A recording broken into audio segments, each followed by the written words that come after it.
गोर लागे छिए तोरा सबके पैर छूके प्रणाम करे छिए। सब लोग ठीक छो? यहाँ उपस्थित है हमारे सभी नेता। पहले हम आपका आभार प्रकट करेंगे जो मेरी मां बहनें यहाँ पर बैठी हैं, क्रांतिवीर कर्मवीर जो युवा साथी हैं यहाँ, और जो इतिहास है मेरा।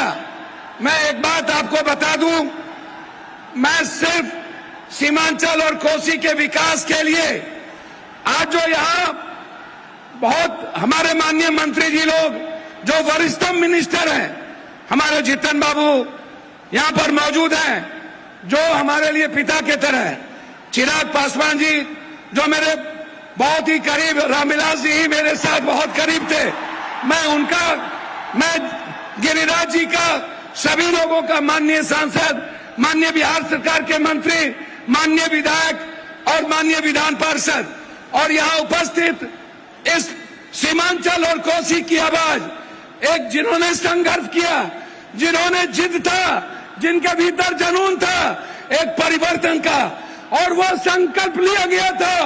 आज वो संकल्प की जीत है, सीमांचल की जनता की जीत है, कोसी की जनता की जीत है, और उसके लिए हम आदरणीय एक ऐसे प्रधानमंत्री जी, एक ऐसे ईमानदार मुख्यमंत्री जी, माननीय नीतीश कुमार जी, माननीय प्रधानमंत्री जी का मैं स्वागत करता हूं।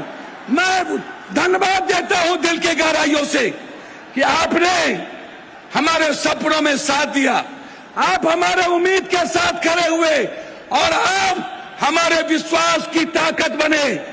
आपका अभिवादन, आपका अभिनंदन। जब जब विकास में आप सहयोग करेंगे, पप्पू यादव विकास में आपके साथ खड़ा होगा, ये मैं आपको वादा करता हूं। मैं सिर्फ 4 बात कहना चाहूंगा।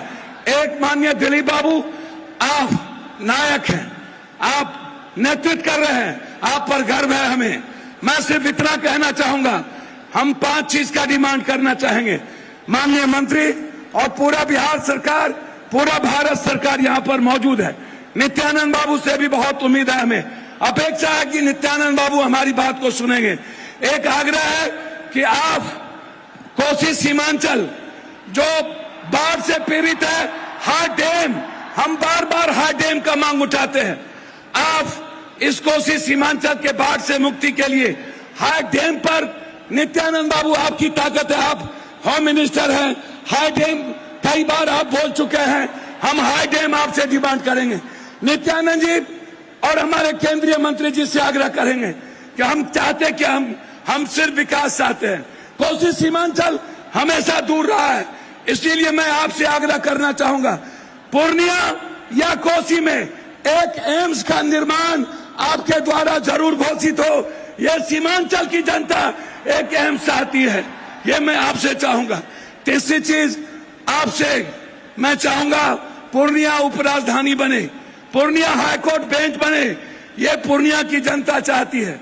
मैं बहुत डिमांड नहीं करूंगा, लेकिन यह हमें गर्व होगा कि आप सब लोग इस पूर्णिया की जनता की आवाज के सहयोग बने। मैं इन्हीं शब्दों के साथ एक आग्रह करूंगा आपसे कि पूर्णिया में एक इंटरनेशनल स्टेडियम की घोषणा हो, एक ऐसा स्टेडियम जो भारत में आके खेले। मैं इन्हीं शब्दों के साथ मैं पुनः आपसे यह आग्रह करते हुए कि आपने मखान पर और तिलकुट पर 18% और मखान पर अब 5% आपने जीएसटी लगाया है। भीख मांगते हैं कि मखान जो मेरी ताकत है, आप कम से कम मखान पे 10 फैक्ट्री, और मक्का जो हमारी जीवन की ताकत है उस पे 10 फैक्ट्री, मखान और तिलकुट पर आप जीएसटी खत्म कर दें। इन्हीं शब्दों के साथ आपका पुनः पूर्णिया के धरती पर अपने प्रधानमंत्री जी का एक सांसद होने के नाते, एक बेटे होने के नाते, मैंने राजनीति नहीं देखी, मैंने विकास देखा। नीतीश बाबू और प्रधानमंत्री जी का अभिवादन, उन्हें कोटि कोटि धन्यवाद। पूर्णिया की जनता की ओर से उनका अभिवादन, अभिनंदन, स्वागत, बहुत बहुत धन्यवाद। मैं आपको प्रणाम करता हूँ, बहुत बहुत।